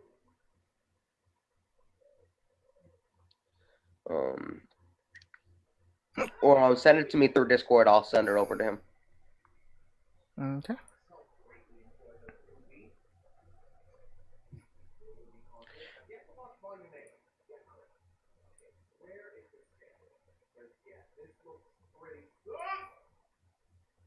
Yeah, taco waffles. Is that what you mean? Yes. Yeah, that was the original name of my server. Yes, because it was Gur themed. So you call it the Taco Waffles? Yeah, initially, yeah.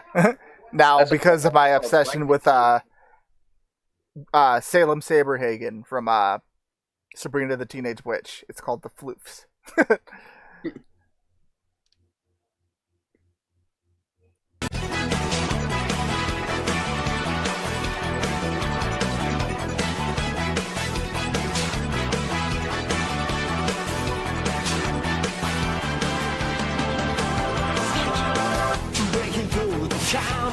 Oh, that's not even it. Ah, damn, I thought it was. That's the wrong one. I don't even think I'd be able to find it, but that's the wrong one. Let me find it. Do you think they could have done more? There it is. Okay, there it is. I found it. Oh, you got it? This Okay. is the correct one. All So right. just This is the opening theme for Dragon Ball Z in Malaysia. That's the correct one. My bad, Leonard. Okay, here is Yeah, the I right heard one. about that King God. I don't know who it is yet, though. But yeah, rest in peace, Kirby Morrow.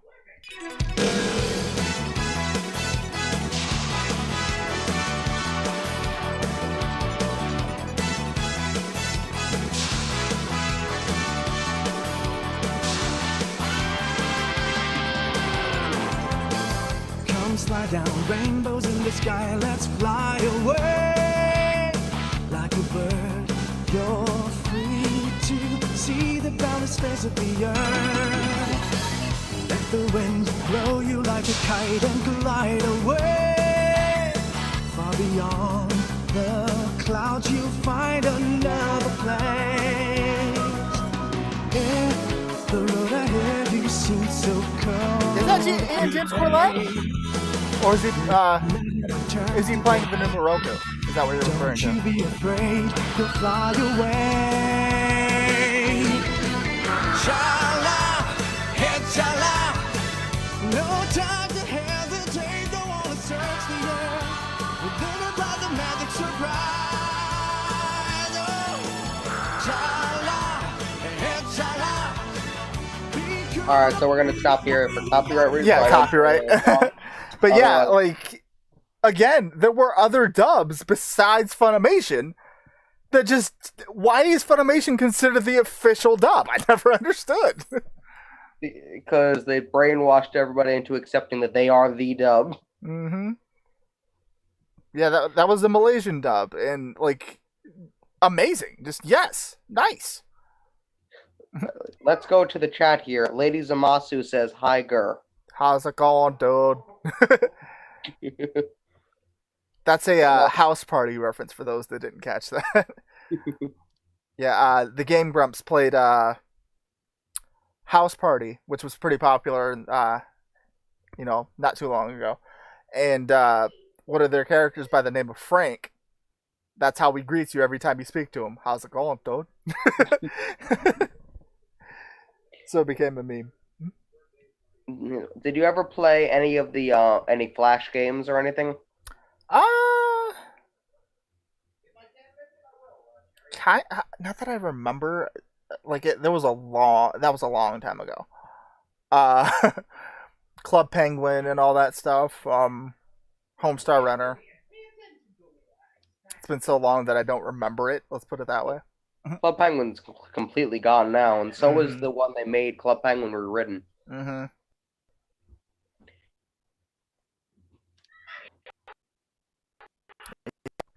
As far as like Flash games, I don't typically play them now. So, what is your favorite series that you've done on your channel? Favorite gameplay series would be I'm trying to remember all the stuff I've done.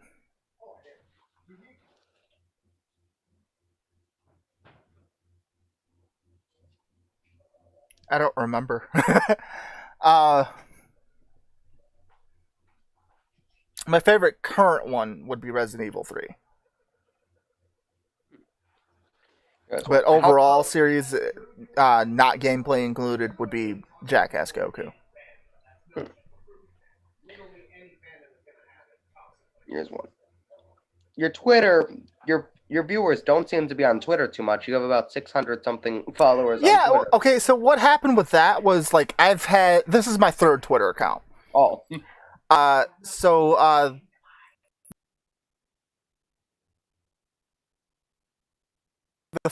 first the Kingdom Hearts Twitter, and I was quoting Aaron Hansen and saying, their drop rates used to be horrible garbage. It was meant to be a joke. And I said, you piece of hairy garbage, I'll fucking kill your whole family. And Twitter took that as threatening and violent hate speech, so they banned my Twitter account. Second time I made one, I posted a picture of an Edward Elric plushie that I got. And people were like, making short jokes, because that's associated with Edward Elric. And I made like a threat back, and again, YouTube considered it violent hate speech and banned my account. Let's show everybody your new Twitter. Let's see how many followers you have right now. Yeah, I think I have like 650-ish. I don't remember. Okay, I sent you a picture. Let's pull it up on the screen. Let's see how many followers Gur has on Twitter.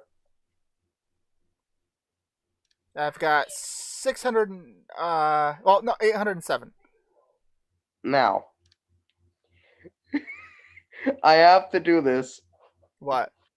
You'll see. Let us pull up another Twitter account. Let's pull up my Twitter account. Let's see how many followers I have. What do you think about it? What do you think you're better than me?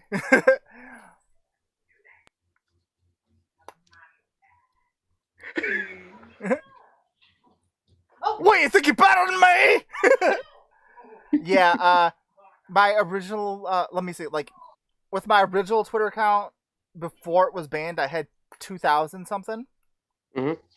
Second one, I managed to get up to like 1,500, and now I'm at 807 now. It's just, I've had to rebuild because of it, and it sucks. Now, let's give you a win here. Let's pull up our show's Twitter, and let's see how many followers that has compared to yours. I'm going to give you a win here. Let me know. All right.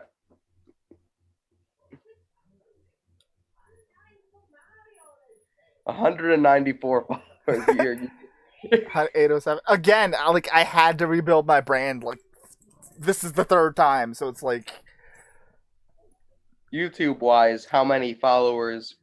Well, again, I had to rebuild my brand. Like, so, when I made the Goku channel, it started to take off like crazy, and I ended up with like 10K subscribers or so, and I was also running the Stewie and the Edward Elric channels at the same time.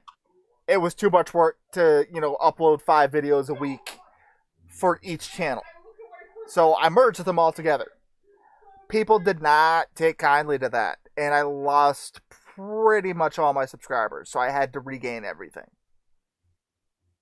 But you were actually able to do it, so... Yeah, but now YouTube algorithms hate me, and progressing past 66K has been a challenge.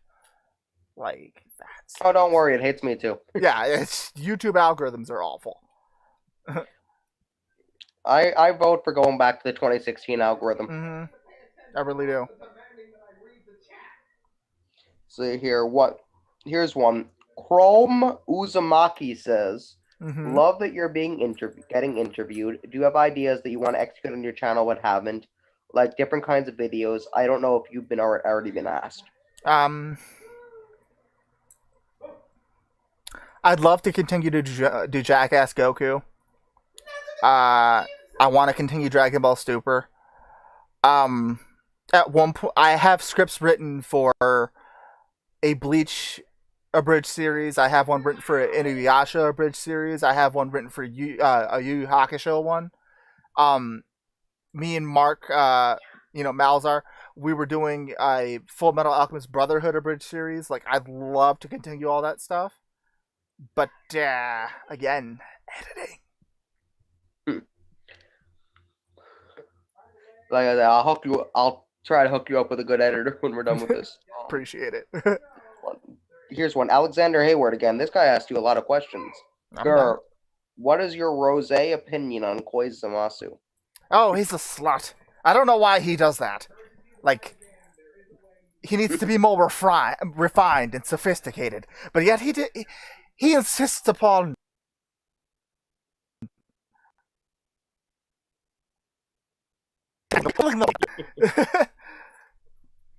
He's disgusting.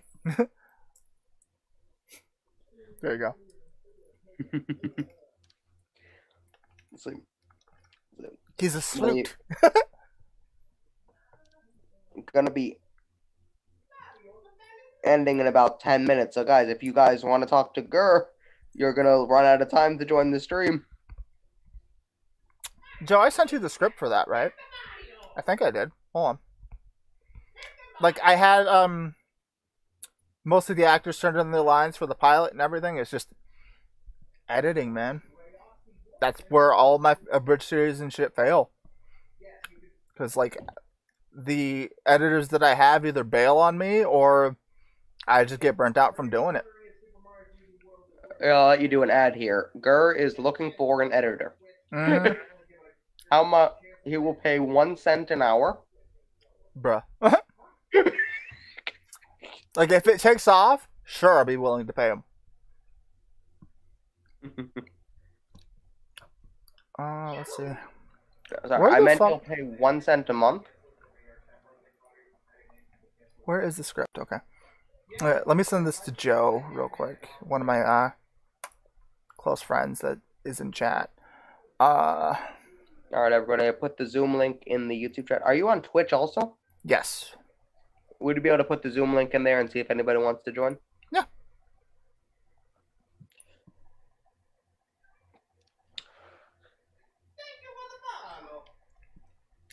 Where's the link?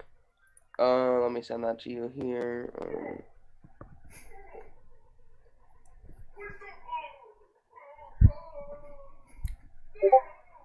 That's the link by itself. Anybody who clicks the link, you'll be put in. You just got to put your audio on and video if you want it. And we'll let you ask one question to Gur, and then we'll kick you out of the meeting. Okay. Paste. Yeah, Dylan, you've said you're interested in becoming my editor, but brah, you got to get a good rig for it. And I'd totally teach you. Like, I'd be willing to teach somebody to do it. Like, I keep trying to get Coy to fucking learn to lip flap and stuff, but he's too lazy to do it. But there's the Zoom meeting. Come in. Someone here wants to hire. That's funny. You got a job offer in the chat. You check the YouTube chat. Indo Theon says. Yeah, don't know Coy if I'm should pronouncing rig his shit too. So. Yeah. I don't know if I'm pronouncing your name right, and I really don't care. They say, maybe someday, maybe I could hire you for voicing my comic. What? For voicing my comic dub. I haven't really done much comic dubs. I did a couple Kingdom Hearts ones back in the day with the guy by the name of Blue Serix. I used to do Kingdom Hearts comic dubs with him all the time. Here's somebody. Elder Gold Uzak has entered the waiting room.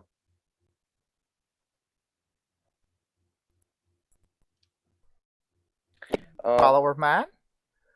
Finally get to speak to you vocally. How's it going, dude? I don't hear him.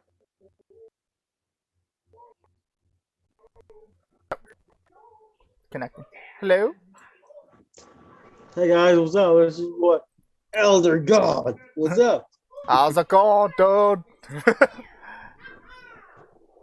You staying away from that alcohol? Because if not, I'll have to kick your fucking ass. We have fun here. So you get to ask her one question. What's it going to be? Make it a good one. If you had to work on a series. Mm-hmm. Now, I know they have several series in the works right now. Mm-hmm. Oh. If you had to work on a new series, a new gaming series, what would it be? I take that as you mean, like, if I had no restrictions and could do any game series on the channel, I'd like to do the Tomb Raider series. Or something like Horizon Zero Dawn. Problem with that, though, is they're too long. Like, I don't think people would really want to stick around for, 1 to 2 hour episodes. And I don't think I want to do that either, because that's me having to sit there and talk and be entertaining for 2 hours.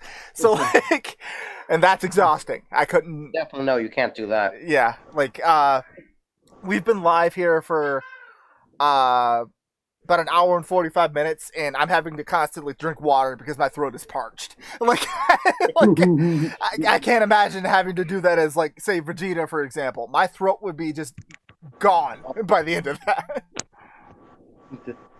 Yeah.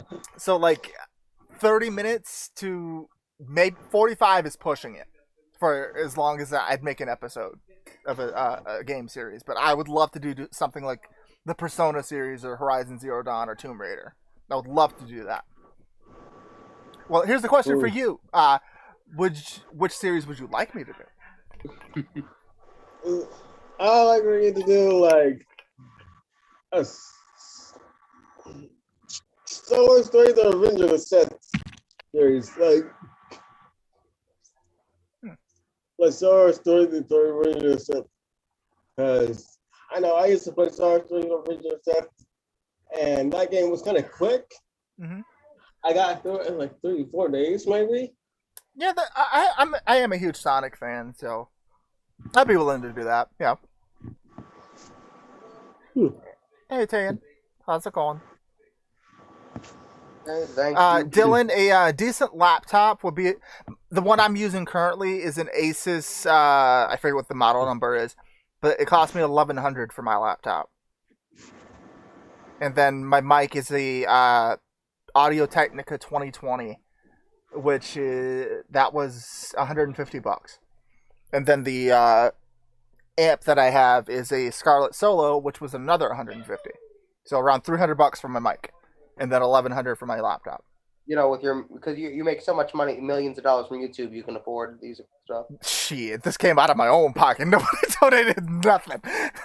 Like, that's kind of like, I don't mean to be that guy, but like, I highly encourage you guys to start donating to my channel and supporting my streams and all that. Reason why?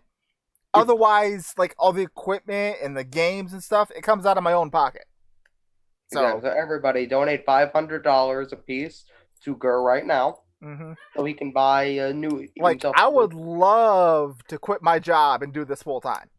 I really would. But how many subscribers do you think you would need donating monthly on Patreon for you to be able to do that? About $100, $5 each. All right, so everybody hear that? 100 of subscribers, step up, donate to Gur. Yeah, 100 subscribers on Patreon, $5 each. That's $500 a month. That'd be enough to pay my rent and have $100 left for spending. I could live off that. Yeah. But like, that's my point. Like, I don't make enough from YouTube to be able to do this full time, and so it's taken a huge backseat as far as my priorities, which sucks. But like, I posted something early on Facebook today, which said, I'm in this endless cycle where I'm at work all the time and I'm exhausted when I come home and want to, do the things that I enjoy as far as hobbies and stuff, like YouTube and stuff. But I'm so exhausted that I can't. And then I get upset that I'm exhausted, that I'm not that I'm not doing my hobbies and want to do my hobbies but can't because I'm exhausted. It's just so if you get enough people donating on Patreon, would you quit your job if you get like 500 or more a month? Absolutely. As an example, CL, she's one of my roommates. That's what she does. She does not work a job. YouTube and streaming is her full-time job. She makes enough to be able to pay her rent through just YouTube. So that's what you want to do with your life. Mm-hmm. If I could, again, circling back to what that Lenny Pator quote, if it ever becomes work, get the hell out of there. You should enjoy what you're doing for a living. And I enjoy making videos and stuff. Not to say that I dislike my job, it's just like, it's socially draining. And I come home tired. So if you ended up with $1,500 a month from Patreon tomorrow, would you quit your job the next day? Absolutely. You wouldn't even think about it? Nope. Absolutely, I would quit. what is your ideal? What do you have? Do you have Patreon subscribers now? No. For the longest time, I only Patreons. Well, in the history of my Patreon, Really? I currently have. I don't remember what their name is, and I'm so sorry that I don't remember your name. But I currently have one YouTube member subscriber. Like, there's one person I think that's doing like $10 a month for my YouTube membership. Well, there you go. You can retire. Yeah, you can do that. That works too. You can do either, and like it's not to say that I don't promote my Patreon, because I promote it at the end of every video. So it's like it's not like you guys don't know about it, but I don't have any Patreon supporters. And like if I did, I could immediately drop my job and the rest of what I'm doing outside of YouTube and focus on this 100% of the time. But I can't because I can't afford to. Like today, I went to go BioLife Plasma. Like, look at this. I have like this bandage on my arm from donating plasma and blood today, just to be able to make sure I can pay rent this month. So it's like, you get what I mean? Like, you guys could just end all that. I believe in you. Hang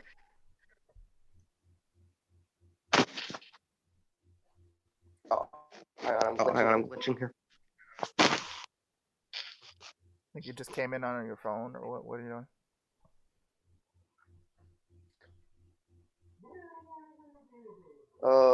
That should be better.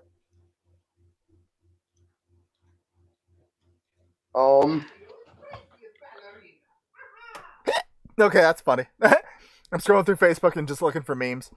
It's got Toph and Sokka from Avatar: The Last Airbender, and it says, "Hey Sokka, can I borrow 5 silver coins?" Yeah, okay. Thanks, I'll pay you when I see you. Okay. Wait a minute. That's great. Let me actually take this bandage off. Now we're gonna go for 4 more minutes. We're gonna end on an even time. So wrap this up. Anybody else want to join? Join now, or I guess you'll never have the opportunity to talk to Gur. Yeah, never again. Because I'm never gonna live stream again. Fuck it. This is last live. This is last live stream for. It's never happening again.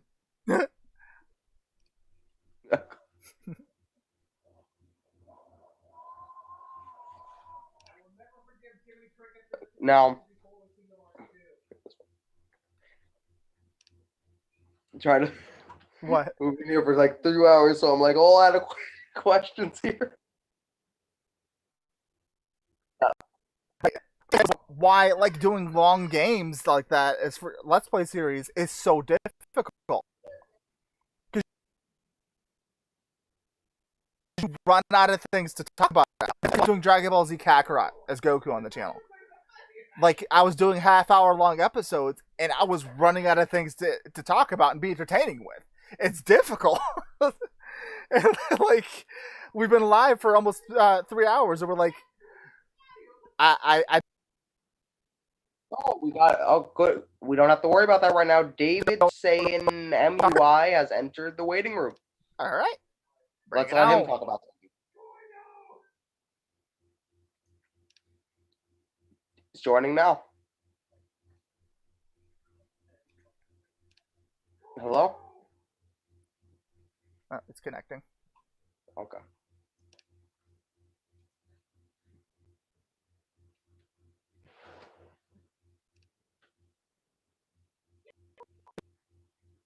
Hello? Are you there?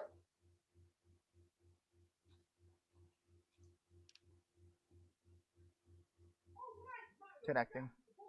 Oh, okay.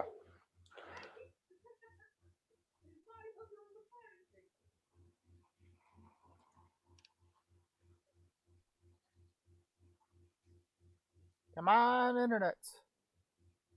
You can do it. I believe in you.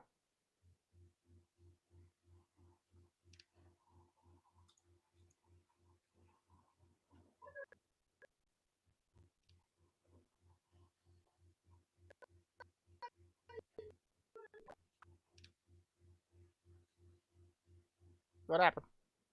Yeah, it still says We're connecting. waiting here.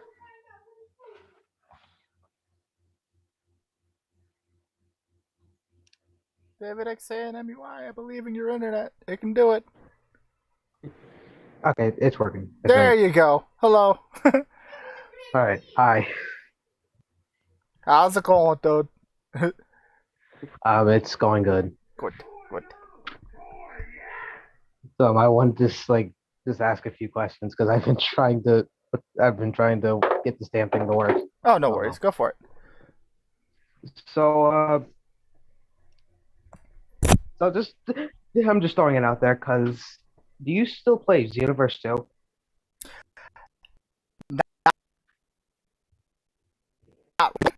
So other than doing versus battles with other people, there's nothing really left for me there. If that makes any sense? Yeah, it makes sense. I'm still trying to finish the second story that's with it. Yeah, like I it's not that I dislike the game or anything. It's just I finished all the main story. As So there doing isn't a much to Goku do. play. Yeah, there isn't much left for me to do on there. And I realize a lot of people have asked me to continue playing Xenoverse, but then I also raised the question to them, what do you want me to do? And nobody can ever Yeah. give me an answer. So I'm like, Yeah, 'cause, until you guys can give me an answer of what you want me to do, I don't know. Yeah, because that's funny. That's actually how I found your channel. I think it was like, what was it? You were doing a like a fucking Goku and CL thing. Yeah. How many views does that have now? I know it's over 1 million. That's how a lot of people are finding my channel nowadays. And Oh my god. that's hold on, let me actually type in Chi-Chi versus Goku. I'm sure I'm the first result. It'd be surprising if I'm not. I am not. Really? Okay. Let me type in Xenoverse behind it. There it is. Okay, it has 1.7 million views. Wow. So, like, I understand that's how a lot of people are discovering me through Xenoverse 2. But again, I'd love to continue it, but there's nothing left for me there. I finished the story, and other than doing constant versus battles with people, what else is there left for me? You get what I mean? I'd love to, but Yeah. there's nothing left for me to do. Like, sure, I could, redo the story as different, in different characters and, different voices and stuff, but again, I'm just repeating the same thing over again. So, like, what's the point? There actually is no point because you would have to basically fake your reaction. Even though you already Because know what happened. again, and that circles back to like when we were talking about earlier, how people, if the person doing something does not care about the product, it shows. And like, because I've seen the story of Xenoverse 2 so many times, redoing it over and over again, my reactions and stuff would not be genuine. I'd be putting on a performance. And that's not fair to me, and that's not fair to you guys. So it's, yeah. I'd love to, but no. And if you got another a point. question, by all means, go for it, sir.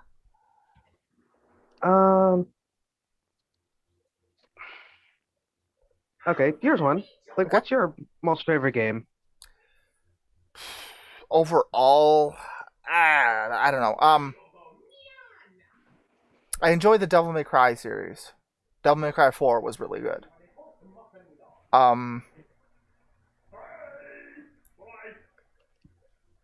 Okay, let me ask you guys this. If any game could get a remake, what would you want it to be? Oh, that's nice. That's a good question. For me, it'd be Code Veronica, Resident Evil. Because that was a game that I played religiously growing up. Michael Jackson's Moonwalker as well. Speaking of which, I may play that on the channel. Pending I can actually get through it.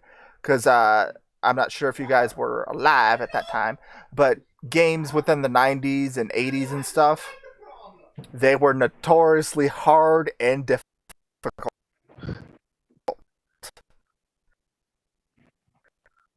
Like that would be the third level. Like it's just so impossibly hard, and I'm like, how did I beat this all the time as a kid? But now I can't do it as an adult. It doesn't make any sense. I actually see what you mean because I've been getting into like retro games myself, and I'm like, what was it? Oh, yeah, it was one time I was playing Mike Tyson's Punch Out, and I'm like, why can't I just get past like, what was it? It's like so Piston hard. Hondo? The first time you meet him, I'm like, how am I able to get past him? It's so hard. He's like he's already towering over me, and he does so much damage. Mm-hmm. And then like I'm watching speedrunners, I'm like, how are y'all doing this? Exactly. Like, and again, like I tried Mortal Kombat 2. The original Mortal Kombat 2 is another one of those. I used to play that religiously as a kid. I used to be able to, beat the game easily back in the day when I was a kid. But now, I can't. It's too hard. It's weird. It just seems impossible. Mm-hmm. Like, how am I? Okay, we're gonna get ready to end the stream. My producer is complaining that we're gone too long. It's bad. We're gonna get ready to end the stream. If you could stay for a moment after, I can give you some info on an editor. Alrighty. Okay. So. Thank you, David. Appreciate you. No problem. See ya. See ya. I'm just gonna switch to my phone. Okay, so we're gonna end the stream now. Thanks everybody for joining. Be sure to like, share, and subscribe. And thank you for watching.